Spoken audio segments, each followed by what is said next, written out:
So, welcome back everybody. I hope you enjoyed the first part of this discussion. And now we will continue to discuss.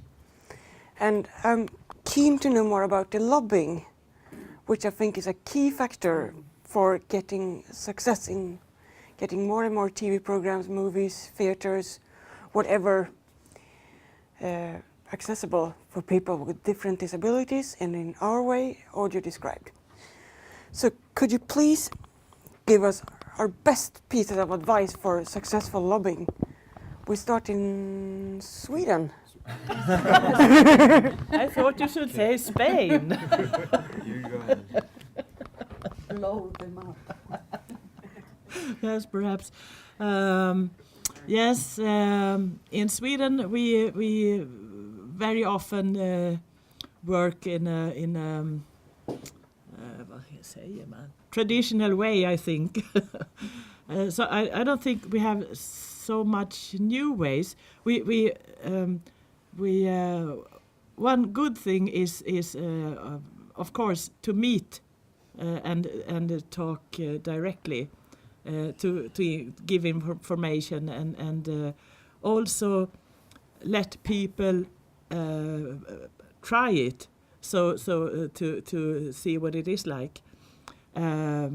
We also have done before. We have met politicians, and we are soon going to meet both politicians and responsible authorities and also TV media to discuss their ongoing work with more accessible TV, and it's of course then about audio description on the first hand, and then we are invited them to a meeting. Then there we will discuss the situation and the goal we hope we are working towards, and we will end this meeting with lunch in darkness, because we have find out that if we lockar med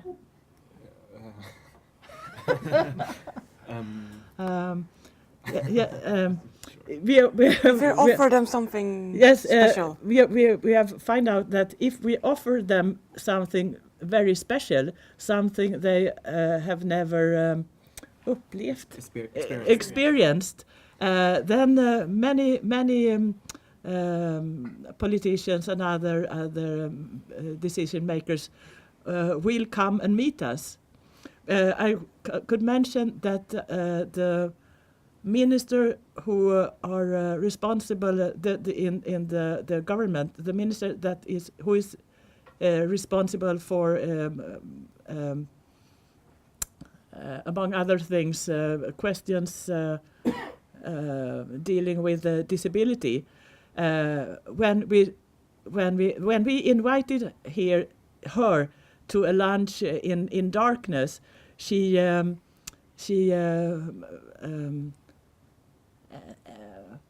ändrade några andra möten som kunde gå dit. She changed her plans. So that meeting she should have been at, she moved to another day or something like that. So she could come and see us on that lunch. So that can be a good way. Yeah, I guess.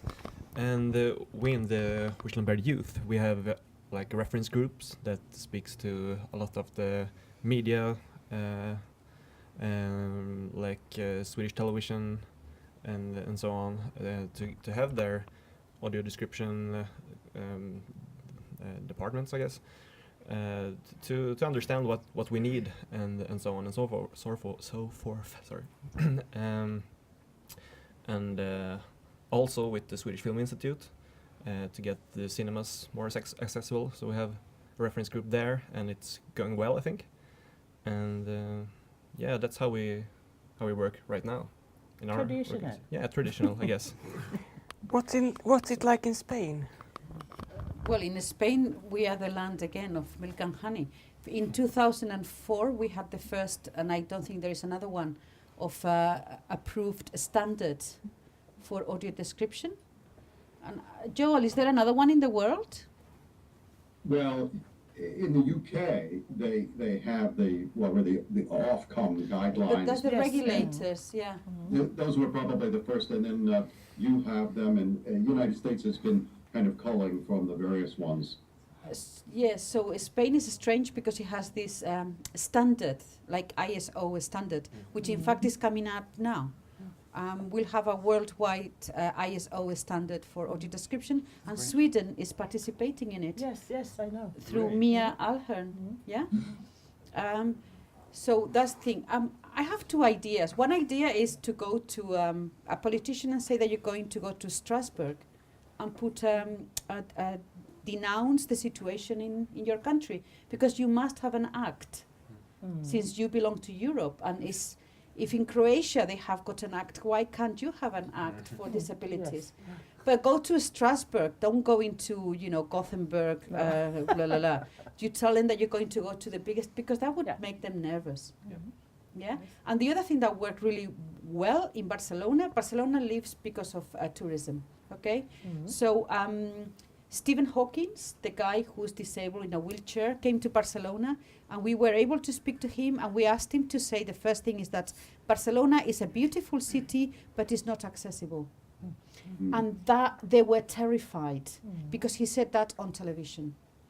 And the idea of an important person that everybody considers to be emblematic, saying that Barcelona was not accessible, it changed drastically, immediately.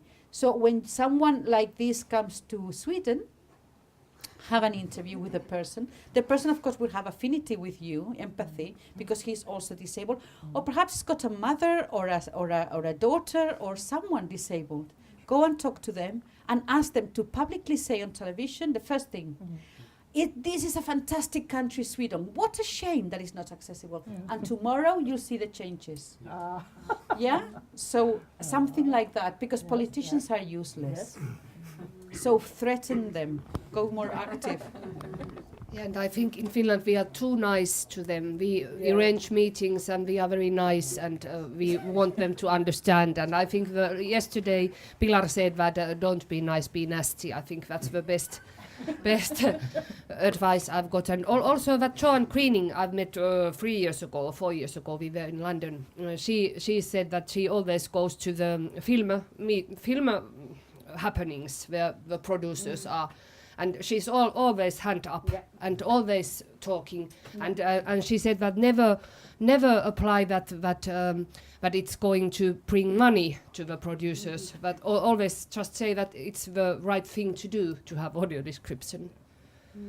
The moral issues. Yeah, because Yeah. money they don't bring money. Yeah. That's not.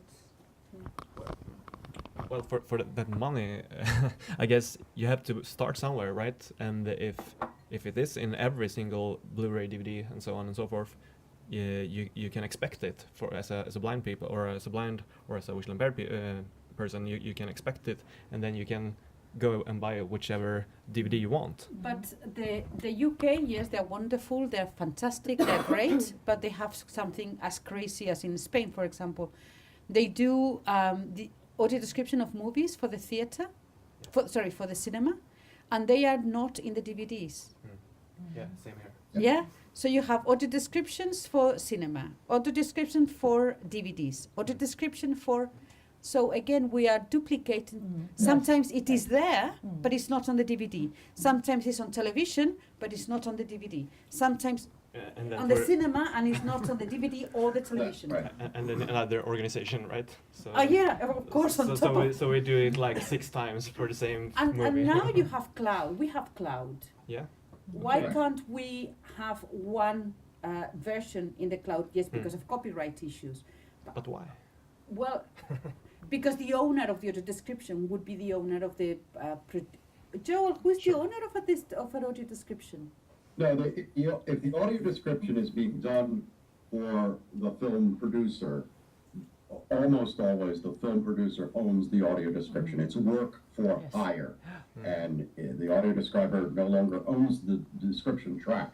Now, what has happened, speaking of lobbying and money involved with all of this, what has happened is that some folks have begun to just independently do audio description for a film and put that audio description in the cloud, if you will. Tell people about it. They can put in their own DVD, in their own DVD player, and sync it with this description that's played from the cloud. It's not very sophisticated the way it's done currently, but that's one way you can get around copyright, because you're not using the content. You're simply creating descriptions separately, and people can put it together on their own. One application that I think is could be quite valuable, a company in the UK, and a couple of you have mentioned this, using smartphones to sync description that's been produced professionally.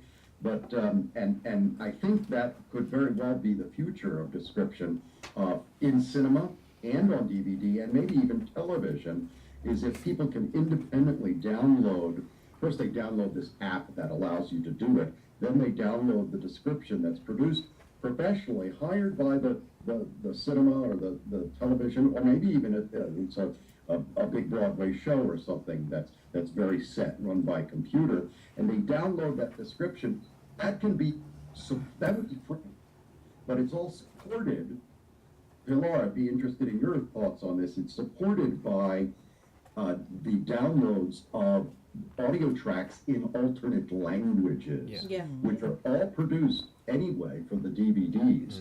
The idea behind this app from the UK is that they would share those, the movie producers would share those other language tracks, be paid a license fee, of course, and then people would pay $1.99. They speak Spanish and they want to hear that American film in Spanish.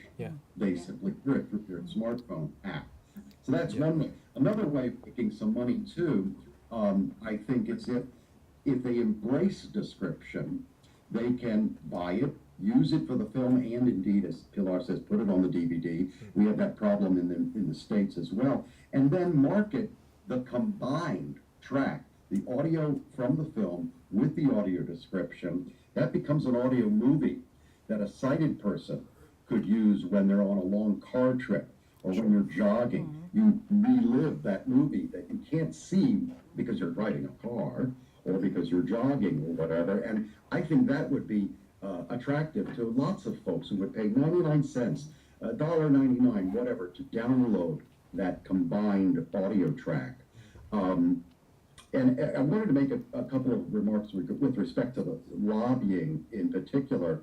Pilar quite rightly mentions Joan Greening, who, I've known Joan for a long time, and I would describe her quite lovingly as a pit bull.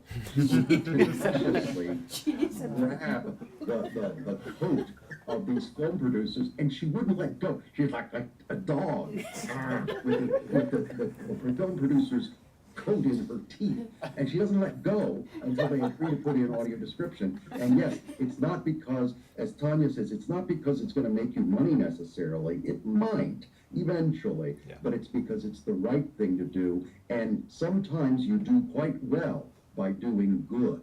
When you do this, when you're the first person to get out there and do that, media swarms you, you get lots of press, lots of positive press. It could be you do well by doing good. But I tell you, I think part of the reason Joan was so successful has to do with the structure in the UK of the Royal National Institute for Blind People. They have one service organization for people who are blind and have low vision, both. It's combined, so it speaks to the issue that Pilar raised between ONFE and other organizations.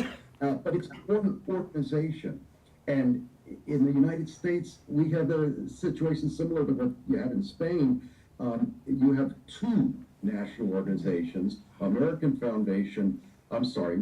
Council of the Blind, with which I'm affiliated, and the National Federation of the Blind. they hate each other. They have very different philosophies about how to support blindness. Same thing happens in the deaf community. Deaf versus hard of hearing versus cochlear implants versus sign language, etc. And it is so frustrating. If these organizations would come together, like you have in the UK, they would be far more effective at getting a lot more done on audio description, on lots of issues, actually. I will say that I think someone mentioned, find out your legislators, find out which ones have relatives who are blind, whose father perhaps is starting to develop macular degeneration. But, you know, Senator Harkin in the United States, he's one of the great champions of people with disabilities, partly because his brother is deaf. Get to those people. This gives them something they personally feel strongly about, and that can do wonders. Going the Stephen Hawking route type thing, and getting that kind of negative publicity sometimes can have an effect. And then finally, our friend from Sweden there mentioned the dining in the dark, getting them involved in a special event. That's certainly a great idea. Oftentimes what I will do is show a clip from a film that doesn't have the video and ask them if they can figure out what's going on. And I use The Color of Paradise in particular. It's got a 2.5-minute clip where it's nothing but birds, and you have no idea what's going on. Then you play the audio description, and it's like, oh my God, that's what I was missing. It is really quite revelatory. Things like that can help to get people on your side. That's great. I was just thinking about what about like a copyright treaty, like there is with books now, with accessible books. Why isn't there a treaty for like the audio description part of films? Well, there should be, although that's being discussed actually quite currently. You might be able to help me out on what is it called, the WIPO treaty that's been approved by X number of nations, and right now the United States is trying to get the Senate to ratify it, and there's a lot of issues around that. A lot of the media people are quite afraid of anything that would imply sharing of content without the payment of appropriate licensing fees, even when it's for audio description or for transcription into Braille. They're very nervous about that. The law might be able to add more on that as well. Yeah. Is there any questions from the audience? Yeah. Please? How do we take this? Wait. Yeah, I see. It's going to be very interesting in a minute. Oh, we have all the things on the table on the floor. Okay, Right, I mean, right, hello, I'm Frederick, by the way. I think you touched on it a bit, but I mean, all the techniques that we are talking about here today are already or soon to be absolute. They will no longer be. Already in Sweden, about 7% of the population watches TV online. If you go for movies, I do not know anyone who bought or rented a DVD for the last 2 years. Everyone has it in their Netflix queue. But if you look at Imagine, which is a TV service in Sweden, the audio closed caption isn't there. The public service company, they only broadcast the subtitles on the TV, on the setup TV box, not on the content online. I didn't know that Yle was doing any audio descriptioning because it's not online. The Danish Syntolkning, the Danish audio description TV channel, is not online. BBC and Channel 4 puts out a fraction of what they do online. ITV, which is one of the bigger in the UK, doesn't do it. And if I want to go the BBC route, I can only watch it after it's been played, not on TV catch-up, not on any other TV services that's online. And I just want to know if you have any ideas on how to make this shifts, because then it's not longer talking to the the TV producers or to the TV corporations, but to the distributors. We need these channels to take up your bandwidth. Okay, I can reply to that. The issue now is that, of course, we are legislating on the past, not on the future. And technology is going too fast for politicians, of course, that they're only interested in making money. But the thing is that, okay, all the legislation, the 20% in the UK, the 10% in Spain, or the whatever percent in any other country, that is only for broadcast television. For video on demand, for VOD or for IPTV, there is zero. There is no legislation whatsoever. Okay, what is happening? The UN is now created a new body which is called ABA. Joel goes there to the meetings sometimes. I go there all the time. You have a representative there called Mia Alhern from the Swedish Federation of Disabilities, and we work there. And we are now making the next move is to have not only broadcasting, but also any service on the spectrum that has to have by law some percentages of it to be accessible. Okay. The other thing that you have in Europe coming up is HBB TV, smart television. I don't know if you have it in Sweden. Yeah. Sure. Okay, that gives you the possibility of having the television. You can watch it on television, but you can also have another channel on your iPad or on your iPhone. Okay, and that would give you the possibility of downloading from internet the file with the audio description, or the file with the audio subtitling, or the file with the sign language, and then the whole family can watch the television by broadcast. Things like that. This is happening. We are in HBB 1.5 at the moment. This does not support the two video signals, but in 2016 we'll have the HBB 2.0, and that in Europe will have full accessibility. Now, that the services are done or not done, that's to do with the broadcasters. We are now starting in the 1st of December a European project, and this is why I think we should work together. A European project called HBB for All. I am leading this project in Europe for the next 3 years. It is a €4 million project, which is fantastic. And the idea is to make accessibility for television. Okay, we are 12 partners in all across Europe, but there is nobody from Sweden or Finland or anywhere. And From the Nordic countries. this is why when Peter asked me to come and invited me, to which I'm really, really grateful, because I think it would be nice to have the Nordic countries included, because when we have to do with subtitling countries, now we have Portugal. Okay, but to me, the idea of subtitling countries, yes, is Portugal and Greece, but it's also the Nordic countries of Europe. And the way to do audio description for subtitling countries is completely different to the way that they do audio description for English or for Spanish, because we are dubbing countries. Yes. So I think we have to work together. I think we have to get a project together and work more together, and we don't. Yes. And that's bad. Yeah.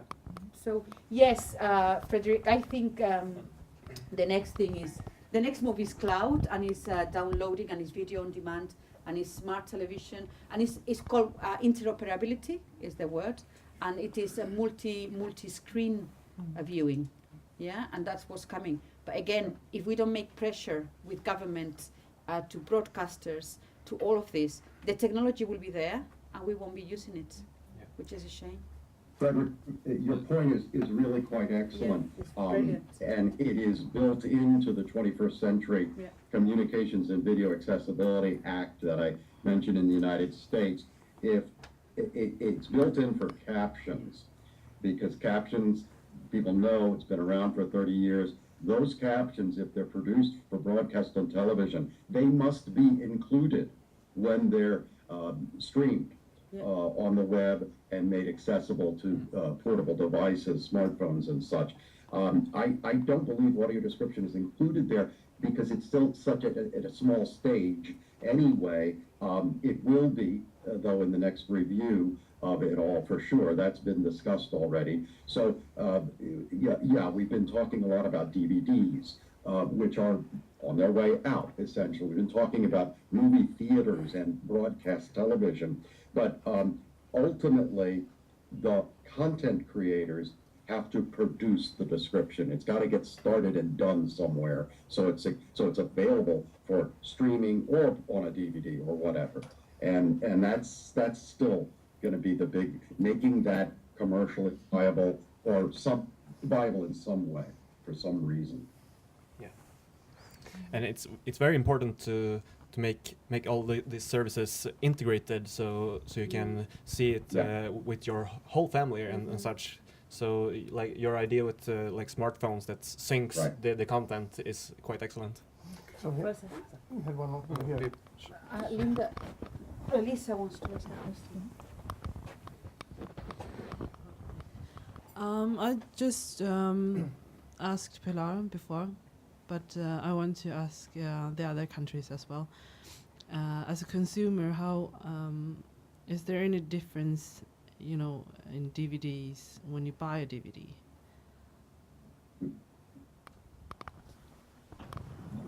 You have two DVDs? We have 2 DVDs, yes. So Should I pass this to Pilar? No. And the question was, what is there any difference? Like, there is this audio description sound thing you can choose from the settings in those 2 DVDs we have. Right. It was the movie which main character was blind, and the director was familiar with audio description because he had been living in Sweden actually, Klaus Herre, and it was the director's choice to make the audio description to that film. And then his company made another film, and that's all we have in Finland now. And we have been trying, just as I said, to get the film foundations people let us to introduce audio description to film companies. But that hasn't happened yet. But we are trying, and now we are getting nasty. So I wanted to add one more thing about Joel. You want to say something because I'm changing the topic. Well, just this Pilar, you talked earlier about craziness of having description on the film, but it not being on the DVD, and we have that too. But it can be even worse. The DVD goes out and in different versions, and there's a DVD version that has description, and then there's the DVD version that streams or is available through Netflix, which doesn't have description. There's a huge grassroots campaign in this country to get Netflix to offer description. Well, that's well and good. Netflix, they've been uncooperative. They can say they'll offer description, but again, it has to be created by the content provider. And it's like the movie theater building itself, the movie theater owner saying, okay, we'll do description, but nobody expects the movie theater owner to create the description or Netflix to create the description for every video that's out there. No, it goes back to the content creator. But yeah, different versions are different, which is crazy. And by the way, that's why, little plug here for the audio description project of the American Council of the Blind. I would encourage all of you to check out that website. It is simply acb.org/ADP,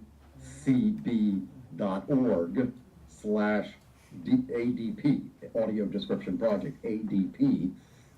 We've got a DVD page that lists every DVD that has come out in the States that has description, and we verify it. Each one, someone actually goes and purchases it. We find out, does that particular version have description or not? It's been a great resource for people who are blind. The other thing that hasn't been mentioned that is really quite critical, I think my colleagues there who are consumers of description will agree, is that, you have a small percentage of the films that have description and a minuscule percentage of those films on DVD that have an audio menu. So you got a film that maybe has description on the DVD. A person who's blind puts the DVD in their DVD player and they can't access the description because the damn menu is all visual. You have to choose items from the screen. It's not such a big deal to make those choices oral, if you will, and they have to start doing that. But isn't there a new act for that as well? That that content have to be like menus have to be accessible. I thought I read something. Yeah, that's right. And talking about the menus and technologies, in this new project or in this new way of watching television in Europe, we're going to have 2 more services. One is called Clean Audio. I don't know if you know Clean Audio, but it takes away some of the background noise. Because not only people can't see properly, but people usually can't hear. And for example, me, I can't hear properly the sound, but I can hear the television, but I don't know what people are saying, okay? So there is a new service called Clean Audio, and the idea is to also add clean audio to audio descriptions, because some of the problems that we have is the mixture. You have the mix of sound, that's not good. So the idea also would be with your smart television is to apply clean audio to audio description. And something that nobody likes is to do the audio description with speech synthesis. Okay, so yes, there you are, Joel, laughing. But the thing is that this is good for 2 reasons. One reason is because if you have the text, then you don't need the person to deliver it. Yes, and also you have the text. You can your smartphone would read it for you. To broadcast or to send a text is very cheap and is very fast. Okay, we're talking about broadcasting, while sending a mixture of the two sounds or the audio description is more expensive. Yeah, so that it's not only because of having the person there, but also thinking about the broadcasting, the sending the message in the metadata. That is important. They already in Switzerland. They're already producing audio description on television with speech synthesis. Okay. And it has been very well accepted by the Blind Association in Switzerland. And the reason is because they like the idea of this synthetic voice, which in fact is not bad. It's not what we're used to listening to. And I have got examples here to show you. And is that the voice who does the audio description is identified not as a member of the cast of the characters in the movie, but it is a completely separate track.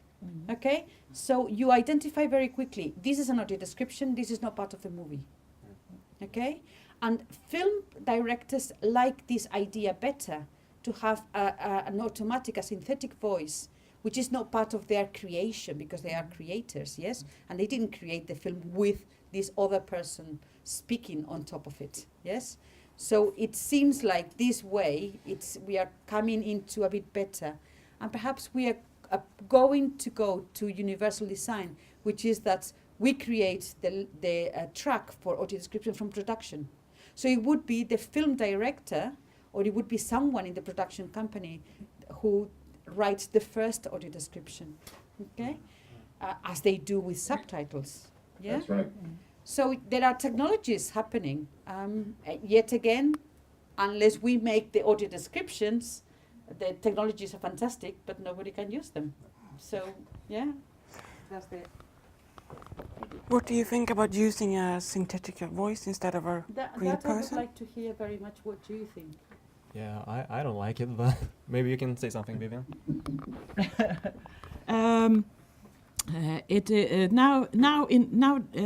Right now here in Sweden, we have got another project which are dealing with newspapers, and get them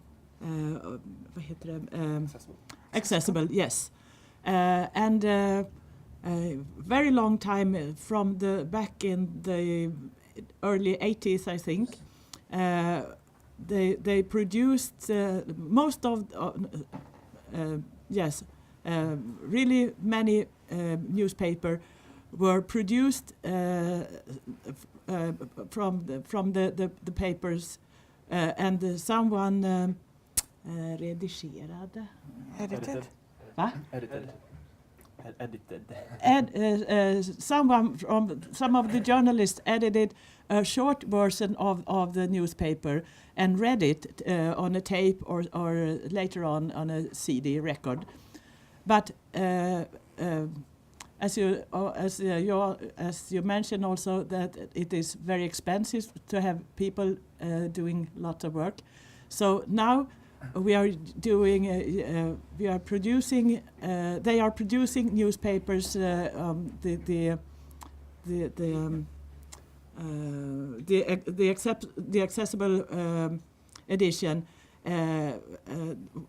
with the synthetic voice, and most of our members are over 60s, and excluding myself, though, which also are over 60s, most of them hate synthetic voice.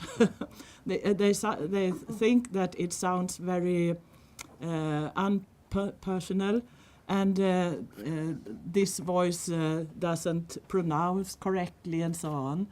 So I think if you should introduce synthetic voice in other parts, you should meet big protest from our organization, from our members, I think. But if you go 20 years ahead, 1930 or something, 2030 or something, that would be another way, I think. But another thing, when you talk about producing and put it in a cloud, and then you can download things and so on, there is another thing which you meet in every new solutions. That is us as blind persons who should manage with who should use the equipment. I think among young blind people or partially sighted people can use those smartphones and so on, but older blind people in Sweden couldn't even think of buying a smartphone. They want mobile phones with physical buttons, and I think it's a difficulty with every new solution, that you think a lot of the producer and the distributor, but the user. We haven't got in Sweden either. For instance, we haven't got any really good solutions how to make us.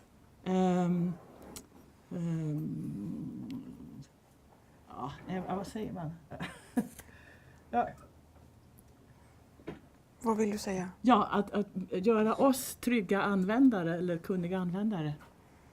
There is no education how to Yes, yeah, there is operate the smartphones. Yes, There is not included in the rehabilitation process. there is in some places, but it differs a lot. Sure.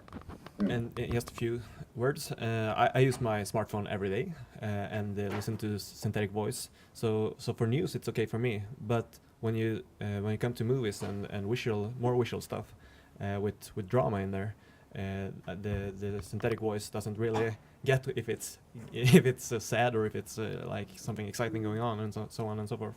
So you want some emotions going on with voice, but not too much. You don't. Wouldn't agree to that. No, but just a little bit. You don't want like a static voice, I guess, or so. But just enough. You don't want an actor to go in and do some like dramatic scenes described, but you do want something to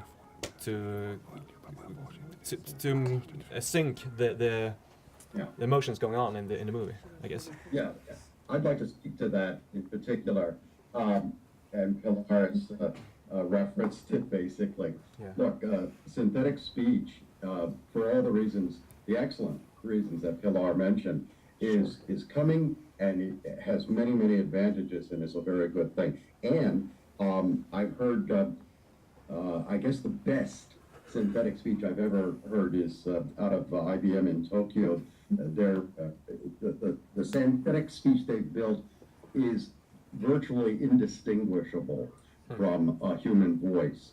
It is excellent. And it's become very common software in Apple phones in particular, and in just about any computer. There's an accessible function where the screen is read to you. People who are blind are very used to using JAWS or window eyes screen readers that have very mechanical sounding speech. That's going to change, and it's going to get better and better and better. But where I draw the line and differ a little bit is the concept, I call it consonance. And I think our friend there from Sweden was getting at this point. The idea that the voicing of description is a skill in and of itself. And I insist that the folks who voice description comes out of my company, they're doing it in a studio where they're seeing the video as well as the script, and that in a scene that is happy, the voice must be in consonance with the mood, the happiness of that scene. They're not an actor, they're not part of the scene, they're separate, as Pilar mentioned, and movie creators like that, and they have to maintain that separateness. But at the same time, that fine line, consonance, suggesting, if you have a voice quality that's a monotone throughout a happy scene, it's a monotone throughout a sad scene or a serious scene, that's just as jarring to me as someone that's too much in the scene. And then, you know, the other thing too, you mentioned emotion in that, and that's what I'm getting at too. It's as simple as the famous book, I think it came out of the UK,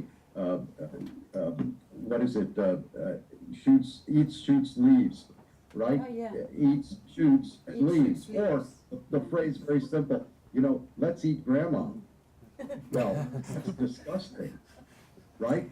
It might be with little kids, an animated cartoon, oh boy, let's eat grandma, you know? Or, you know, it's a more sober scene where everybody's got the table set for Thanksgiving and they're calling grandma in, let's eat, grandma. Is a machine going to be able to make that distinction as far as, sure, it can recognize a comma and make a pause, but is it going to recognize the consonants with a happy scene or a more sober scene? I'm not sure we're ever going to quite replace the humanness of the skill that a human voice talent who's trained with audio description can bring to a soundtrack. Thank you, everybody. The time is out. So thank you for listening. Thank you for participating. And thank you for popping up the questions. So now we'll break for lunch, and in the afternoon we will be back here at 1 o'clock. Thank you, everybody. Good night, Joel. Good night, sleep well. Good night. Okay. Thanks.